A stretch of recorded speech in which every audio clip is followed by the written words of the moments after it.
സഹ്യന്റെ മടിത്തട്ടിൽ കാടിനും കാട്ടാനകൾക്കുമിടയിൽ നിഷ്കളങ്കമായൊരു ഗ്രാമം. അന്യം നിന്നു പോയിക്കൊണ്ടിരിക്കുന്ന ഗ്രാമക്കാഴ്ചകൾ ഇന്നും നിലനിൽക്കുന്ന ഒരു ഗ്രാമം. ആനയും പുലിയും പന്നിയുമൊക്കെ അതിർവരമ്പുകളില്ലാതെ മനുഷ്യരോട് ഇടചേർന്ന് ജീവിക്കുന്ന ഒരു ഗ്രാമം. പോകാം നമുക്ക് മാമലകണ്ടത്തേക്ക്. കാടിന് നടുവിൽ മലകൾക്കിടയിൽ സമുദ്രനിരപ്പിൽ നിന്ന് 1000 അടിയോളം മുകളിലായി സ്ഥിതി ചെയ്യുന്ന ഒരു ഗ്രാമമാണ് മാമലകണ്ടം. കോതമംഗലത്ത് നിന്ന് 40 കിലോമീറ്ററും നേര്യമംഗലത്ത് നിന്ന് 16 കിലോമീറ്ററുമാണ് ഇവിടേക്കുള്ള ദൂരം. തണുപ്പിനും ചൂടിനുമിടയിലുള്ള ഒരു മിത കാലാവസ്ഥ. മൂന്നാർ മലനിരകളോട് അടുത്തായതിനാൽ തന്നെ മൂന്നാറിലെ കാലാവസ്ഥാ വ്യതിയാനങ്ങൾ മാമലകണ്ടത്തെയും മാറ്റിമറിക്കാറുണ്ട്. അതിഥികളെ സ്നേഹം കൊണ്ട് വീർപ്പുമുട്ടിക്കുന്ന നിഷ്കളങ്കരായ നാട്ടുകാരാണ് മാമലകണ്ടത്തെ മറ്റേത് ടൂറിസ്റ്റ് സ്പോട്ടിൽ നിന്നും വ്യത്യസ്തമാക്കുന്നത്. അവിടുത്തെ നാടും നാട്ടുവഴികളും അരുവികളുമെല്ലാം സഞ്ചാരികൾക്ക് യഥേഷ്ടം ആസ്വദിക്കാം. എന്ന് കരുതി കുത്തിക്കിടപ്പ് കാണിച്ചാൽ ഓടാൻ പോലും വഴിയില്ല. കാട്ടിലേക്ക് ഓടിയാൽ ആന ചവിട്ടിക്കൊല്ലും. നാട്ടിലേക്കാണ് നാട്ടുകാരും. Travel responsibly. കേവലം 5-6 വർഷം മാത്രമാണ് മാമലകണ്ടം ടൂറിസത്തിൻ്റെ വയസ്സ്. അധികം ആരും അറിയാതിരുന്ന മാമലകണ്ടത്തെ മുൻനിര ടൂറിസത്തിലേക്ക് കൊണ്ടുവന്നത് യൂട്യൂബേഴ്സാണ്. യൂട്യൂബർമാരുടെ ഒന്നിൻ്റെ കൂടെ നാട്ടുകാരുടെ തള്ളം കൂടിയായപ്പോൾ മാമലകണ്ടം ഇന്ന് സഞ്ചാരികളുടെ പർദീസയായിക്കൊണ്ടിരിക്കുന്നു. നഗരത്തിൻ്റെ തിരക്കിൽ നിന്നൊക്കെ വിട്ട് കാടിനെയും കാട്ടുമൃഗങ്ങളെയും കണ്ട് അരുവിയിൽ കുളിച്ച് ഒരു ഓഫ് റോഡ് ട്രെക്കിങ്ങും നടത്തി രാത്രിയിൽ നല്ല ശുദ്ധവായുവും ശ്വസിച്ച് ഒന്ന് റിഫ്രഷ് ആകണമെങ്കിൽ വേഗം വിട്ടോ മാമലകണ്ടത്തേക്ക്.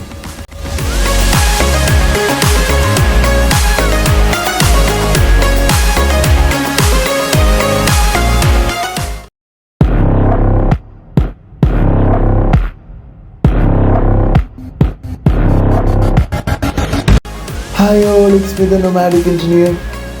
അങ്ങനെ എൻ്റെ നാടായ കൊല്ലത്ത് നിന്നും മാമലകണ്ടത്തേക്കുള്ള ഞങ്ങളുടെ യാത്ര ഇവിടെ ആരംഭിക്കുകയാണ് സുഹൃത്തുക്കളെ, ആരംഭിക്കുകയാണ്. കൂട്ടുകുടുംബങ്ങളിൽ നിന്ന് അണുകുടുംബങ്ങളിലേക്ക് ചുരുങ്ങിയതുപോലെ സുഹൃത്ത് ബന്ധങ്ങളുടെ കൂട്ടായ്മയും 2-3 പേരിലേക്ക് ഒതുങ്ങിക്കൊണ്ടിരിക്കുന്നു. ഇങ്ങനെയുള്ള സാഹചര്യത്തിലാണ് ഞങ്ങളുടെ ഈ യാത്ര തികച്ചും വ്യത്യസ്തമാകുന്നത്. ഒരേ നാട്ടിൽ ജനിച്ചു കളിച്ചു വളർന്ന 17 സുഹൃത്തുക്കളാണ് മാമലകണ്ടത്തേക്ക് യാത്ര പോകുന്നത്. 40ഓളം പേരിൽ പലർക്കും സാഹചര്യങ്ങൾ കൊണ്ട് വരാൻ സാധിക്കാത്തതിനാലാണ് എണ്ണം 17ലേക്ക് ചുരുങ്ങിയത്. അങ്ങനെ ആടിയും പാടിയും ഞങ്ങൾ മാമലകണ്ടത്തേക്കുള്ള യാത്ര തുടർന്നു. അതിനിടയ്ക്ക് എപ്പോഴോ ഒന്ന് മയങ്ങി. കണ്ണ് തുറന്നപ്പോൾ കാണുന്നത് the gateway of Mamalakandam. Kothamangalam വഴി മാമലകണ്ടത്തേക്ക് പോകുന്നവർ ഈ ചപ്പാത്ത് കടന്നു വേണം പോകാൻ.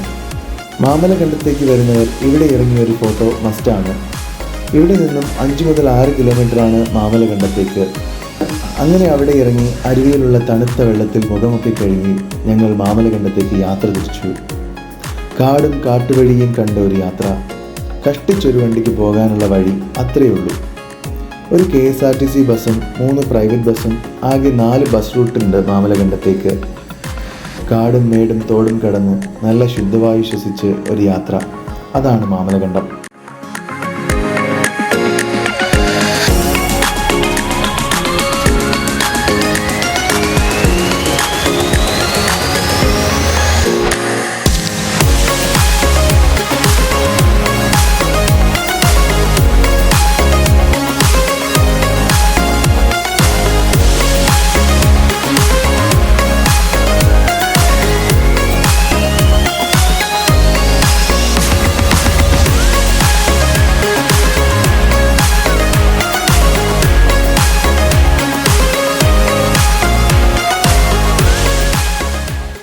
വനത്തിലൂടെയുള്ള യാത്രയൊക്കെ കഴിഞ്ഞ് നമ്മളിതാ മാമലകണ്ടത്തെ ആദ്യ കട എത്തിയിരിക്കുകയാണ്, ആനക്കട. ഇവിടെ നിന്നങ്ങോട്ടാണ് മാമലകണ്ടം ഗ്രാമത്തിൻ്റെ തുടക്കം. ആനക്കടയിലിറങ്ങി ഒരു കട്ടനൊക്കെ അടിച്ച് ഞങ്ങൾ ഗ്രാമപ്രവേശം നടത്തി.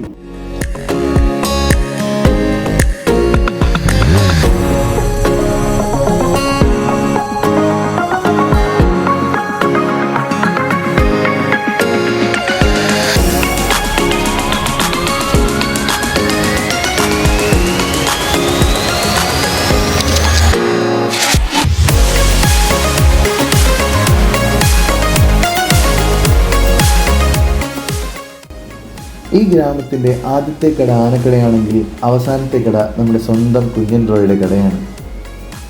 പുള്ളിയാണ് നമ്മളെ ഇവിടെ ഹോസ്റ്റ് ചെയ്യുന്നത്. അങ്ങനെ ഗ്രാമത്തിൻ്റെ അവസാന വീടും ലക്ഷ്യമാക്കി ഞങ്ങൾ ഗ്രാമഭംഗി കണ്ട് യാത്ര തുടർന്നു. 90s കിഡ്സിന് ഒരുപാട് നൊസ്റ്റാൾജിയ തോന്നുന്ന കടകളും ഗ്രാമങ്ങളും.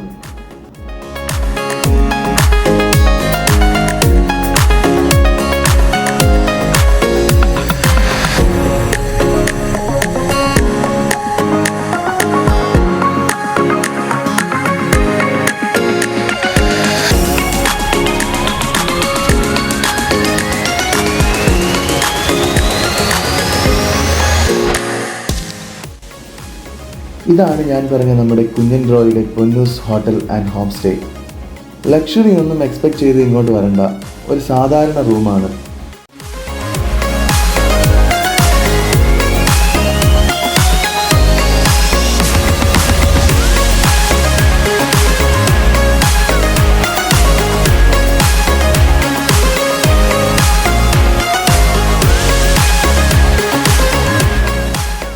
പക്ഷേ വീടിന് തൊട്ട് താഴെ കൂടെ ഒഴുകുന്ന ഈ അരുവിയും അതിലൊരു കുളിയും ഒരു രക്ഷയില്ല സുഹൃത്തുക്കളെ, ഒരു രക്ഷയില്ല. ഇവിടുത്തെ ഏറ്റവും വലിയ ഹൈലൈറ്റും ഇത് തന്നെ. രാത്രിയായാൽ മിക്ക ദിവസവും ആനക്കൂട്ടം വെള്ളം കുടിക്കാൻ വരുന്നത് റൂമിൽ നിന്ന് കാണാം. ഇനി അന്ന് ആന വെള്ളം കുടിക്കാൻ വന്നില്ലെങ്കിൽ ആനയുടെ വീട്ടിൽ കൊണ്ടുപോയി നമ്മളെ കാണിച്ചു തന്നിട്ടേ വിടുള്ളൂ. അതാണ് കുഞ്ഞൻ ബ്രോ. രാവിലത്തെ ബ്രേക്ക്ഫാസ്റ്റൊക്കെ പുഴയിലേക്ക് എടുത്തു, എന്നിട്ട് അവിടെ ഇരുന്നങ്ങ് ചാമ്പി. മണിക്കൂറുകൾ നീണ്ട ഒരു കുളിയും പാസാക്കി. ഈ പുഴയുടെ അപ്പുറം കാടാണ്. മുകളിലായി കുറച്ച് ആദിവാസി ഊരുകളുണ്ടെന്നറിഞ്ഞു. അങ്ങനെയൊക്കെ കയറ്റുമെങ്കിൽ നമ്മൾ തീർച്ചയായും ഒരിക്കൽ പോകുന്നതായിരിക്കും.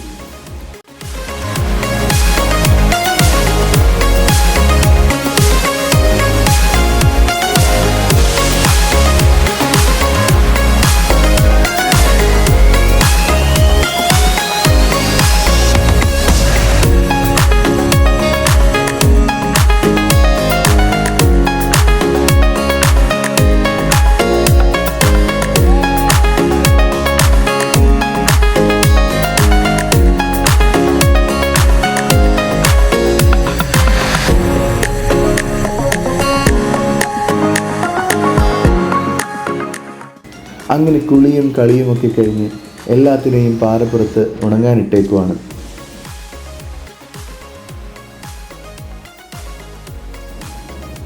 നല്ല ഉച്ച ഉണക്കമൊക്കെ കഴിഞ്ഞപ്പോഴേക്കും ചായ എത്തി. ചായയും കുടിച്ച് നാട്ടുവഴികളിലൂടെ ഒരു സായാഹ്ന സവാരിക്കിറങ്ങി. നേരെ മാമലകണ്ടത്തിൻ്റെ ദ ഐക്കോണിക് സ്കൂളിലേക്കാണ് ആദ്യം പോയത്. മാമലകണ്ടത്തെ പുറം ലോകം അറിയപ്പെട്ടു തുടങ്ങിയത് തന്നെ ഈ സ്കൂളിൻ്റെ പേരിലാണ്. സ്വന്തമായി വെള്ളച്ചാട്ടം അവകാശപ്പെടുന്ന കേരളത്തിലെ ഏക സ്കൂൾ. മലനിരകളുടെ താഴ്വരയിൽ സ്ഥിതി ചെയ്യുന്ന ഈ സ്കൂളിൻ്റെ സൗന്ദര്യം ഒന്ന് വേറെ തന്നെയാണ്. ഞങ്ങൾ ചെന്നപ്പോൾ വെള്ളച്ചാട്ടത്തിലെ വെള്ളമൊക്കെ തീരെ കുറവായിരുന്നു.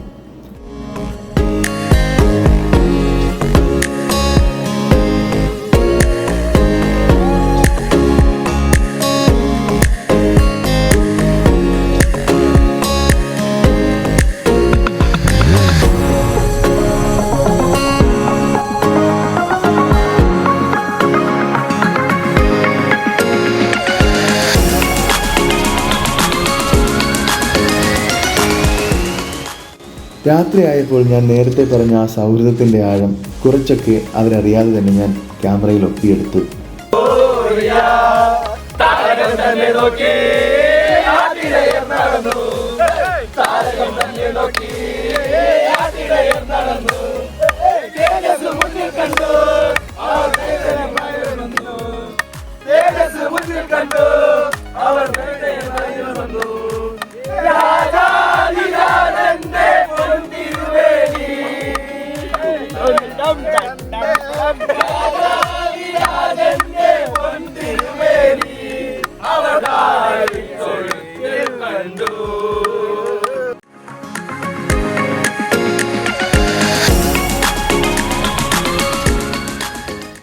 സമയം രാത്രി 12 മുനിപ്പാറ കാണാൻ വരുന്നോ എന്ന് കുഞ്ഞൻ ബ്രോ ചോദിച്ചു. ഒന്നും നോക്കിയില്ല, എല്ലാം കൂടെ വെച്ച് നടന്നു മുനിപ്പാറ ലക്ഷ്യമാക്കി. ആനയൊക്കെ ഇറങ്ങുന്ന സ്ഥലമാണ് മുനിപ്പാറ.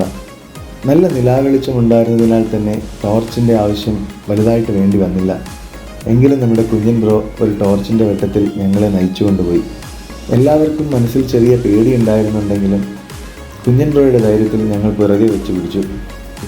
നേരെ മുനിപ്പാറയുടെ മുകളിൽ പോയി 2 കിലോമീറ്ററുകളോളം നടന്ന ക്ഷീണം തീർക്കാനായി എല്ലാവരും ഒന്ന് കിടന്നു. കിടന്ന സമയം ഒരു ആന വന്ന് ചവിട്ടിക്കൊന്നാൽ പോലും ആരും അറിയില്ല.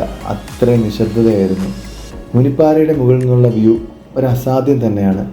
രാത്രി ആ നിലാവെട്ടത്തിൽ ഞങ്ങൾ ആ വ്യൂ ആസ്വദിച്ചിട്ട് അവിടെ കുറേ നേരം കിടന്നു. ഒറ്റപ്പാറയായിരുന്നോ? ആണോ? മുനി ഇതിന്റെ ഇതിന്റെ അകത്തായിരുന്നു വരുന്നേ. 3500ഓളം വർഷങ്ങൾക്ക് മുമ്പ് മുനിമാർ ഇവിടെ വന്ന് തപസ് ചെയ്തു എന്നാണ് ഇവരുടെ ഐതിഹ്യം. മുനിമാർ തപസ് ചെയ്യാനായിട്ട് ഒറ്റക്കല്ലിൽ തീർത്ത ആ ഗുഹയാണ് മുനിപ്പാറ എന്ന് പറയുന്നത്. ഒറ്റക്കല്ലിലാണ് ഈ മുനിയറയുടെ മുകൾ ഭാഗം നിർമ്മിച്ചിരിക്കുന്നത്. പണ്ടെങ്ങോ മിന്നലടിച്ച് ഈ കാണുന്ന പോലെ 2ആയി പൊട്ടിപ്പിളർന്നെന്ന് പറയപ്പെടുന്നു.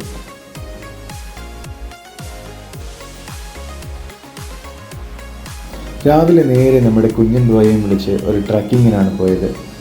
ഐനിപ്പാറയിലേക്കാണ് ട്രക്കിംഗ്. കേരളത്തിലെ ഏറ്റവും വലിയ ഓഫ് റോഡ് ട്രക്കിംഗ് ആണ് ഐനിപ്പാറ എന്നാണ് അവകാശപ്പെടുന്നത്. കൂടുതൽ വിവരങ്ങളൊന്നും എനിക്കറിയില്ല കേട്ടോ. അവരൊക്കെ അങ്ങനെയാണ് പറയുന്നത്. എനിക്ക് കണ്ടിട്ടും ഏകദേശം അങ്ങനെ തോന്നി. ഒരുപാട് ബുദ്ധിമുട്ടിയാണ് ഐനിപ്പാറയിലേക്ക് ട്രക്ക് ചെയ്ത് കയറുന്നത്. അത്യാവശ്യം നല്ല എക്സ്പേർട്ടായിട്ടുള്ള ഡ്രൈവേഴ്സ് അല്ലാതെ ആർക്കും അവിടെ ഡ്രൈവ് ചെയ്ത് കയറ്റാൻ പറ്റുമെന്ന് തോന്നുന്നില്ല. കുഞ്ഞൻ ബ്രോ അടിപൊളി ഒരു ഡ്രൈവറാണ്. പുള്ളി നമ്മളെ സേഫായി തന്നെ മുകളിൽ കൊണ്ടുപോയി.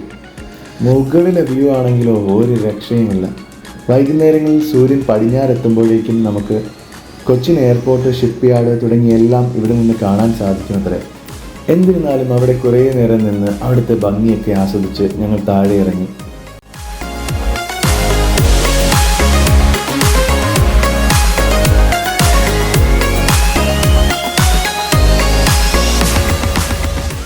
മാമലകണ്ടത്ത് നിങ്ങൾക്ക് എന്ത് ആവശ്യങ്ങളുണ്ടെങ്കിലും കുഞ്ഞൻ ബ്രോയുടെ നമ്പറിൽ വിളിച്ചാൽ മതി. നമ്പർ ഞാൻ താഴെ കൊടുത്തേക്കാം. ഇത് പുള്ളിയുടെ പ്രൊമോഷനൊന്നും അല്ല കേട്ടോ. പുള്ളി ആത്മാർത്ഥമായിട്ടാണ് ഞങ്ങളുടെ കൂടെ എല്ലാ കാര്യങ്ങൾക്കും നിന്നത്.